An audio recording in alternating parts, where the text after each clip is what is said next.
We would love to see you moving to the music. We're going to practice our forte and piano with the next song. So if you want to find an instrument in your house, maybe a pot and a spatula you can use as a drum, or something to shake, or 2 spoons to tap together, go grab them, because we're going to practice marching to a lovely steady beat while tapping our instruments, starting off piano and getting louder to forte, okay?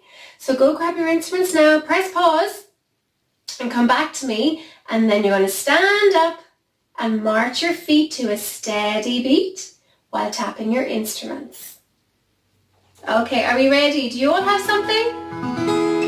So we're going to be in a magical music band, alright? The magic music band are going to be playing very quietly because they're really far away in the distance. It's almost like our St. Patrick's Day parade.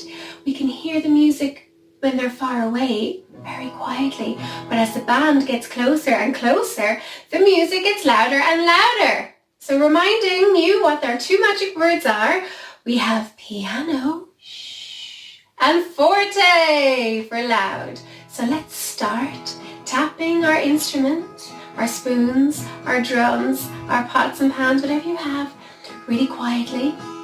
And I'm going to count your feet to the beat. 1, 2, 3, 4. 1, 2, 3, 4. 1, 2, 3, 4. 1, 2, 3. Let's go. I hear the band far away, far away.